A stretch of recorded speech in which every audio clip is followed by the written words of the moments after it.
सर्वांना माझा नमस्कार एवं धन निरंकार जी. मित्रांनो,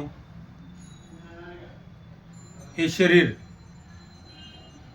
भगवंताच्या आज्ञेशिवाय नाही चालत. आपण म्हणतो की झाडाचं पान हलत नाही, पण ते आपण कृतीत आणत नाही, बोलून जातो आपण. तसं शरीर हे भगवंताच्या कृपेशिवाय चालतच नाही. भगवंत फक्त भक्तीचा भुकेलेला आहे. एकदा असंच कबीरजीच्या घरी संत येणार होते आणि कबीरजीच्या घरी काहीच नव्हतं महाराज. आणि विचार करत बसले की आपल्या घरी संत येणार आहेत, मग त्यांना उपाशी आपण लावलं नाही पाहिजे. संत येती घरा तोची दिवाळी दसरा संतांनी म्हटले. मग कबीरजीला वाटलं आता काय करावं, संत येणार आहेत. संत ज्ञानेश्वर, संत मुक्ताई, सोपान काका, निवृत्ती महाराज हे चारही भावंडे येणार होते. आणि घरात तर काय नाही. मग शेवटी मुलाने आणि वडिलांनी ठरवलं की आपण वाण्याच्या घरी चोरी करायची. आणि मग ती चोरी करायला रात्री त्यांनी बेत आखला आणि चोरी करायला गेली. कबीरजींचा मुलगा अब्दुल होता. अब्दुल त्या वाण्याच्या दुकानामध्ये उतरला. वाणी झोपलेला होता आणि वाणी झोपलेला पाहून अब्दुल उतरला आणि त्या किराणातलं जे काही साहित्य पाहिजे होतं ते घेतलं आणि तो निघाला होता. कबीरजी दारात थांबलेले होते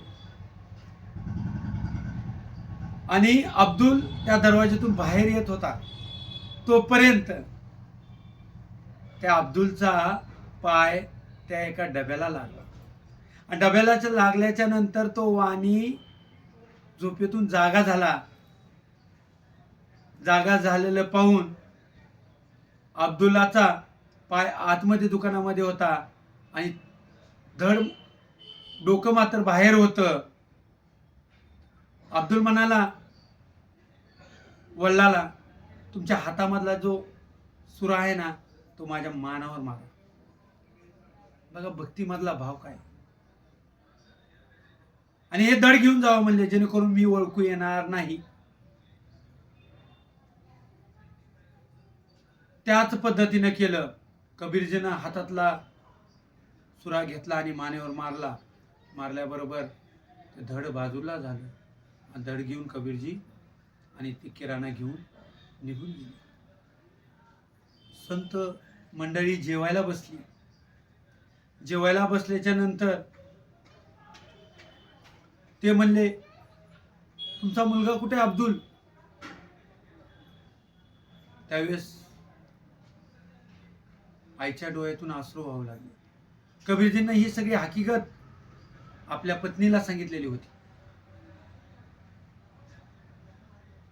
अश्रू व्हायला लागले आणि ती अश्रू पुसत पुसत आतमध्ये गेली. कबीरजींना जेवायला वाढलं. नाही म्हणले, तुमचा मुलगा येऊस तर आम्ही जेवणार नाहीत. आवाज द्या म्हणले. कबीरजीला सांगितलं आवाज द्या.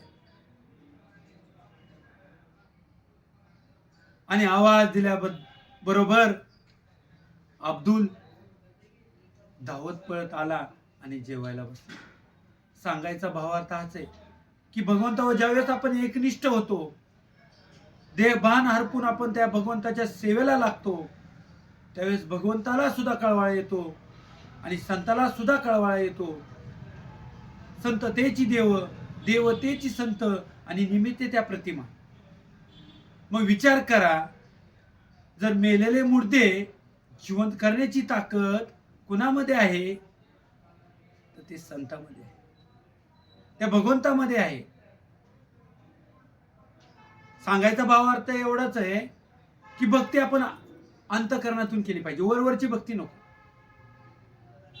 वरवरची माया, उपाशी निजग बया अशी अवस्था नको भक्तीमध्ये. भाव तिथं देव आहे. तर हा व्हिडिओ तुम्हाला कसा वाटला हे कमेंटद्वारे लाईक करा, सबस्क्राईब करा आणि हा व्हिडिओ इतर बांधवांनी पाठवा. तर एवढंच या आजच्या सेवेत बोलतो आणि सेवेला पूर्णविराम देतो. सर्वांना माझा नमस्कार एवं धन निरंकार जी.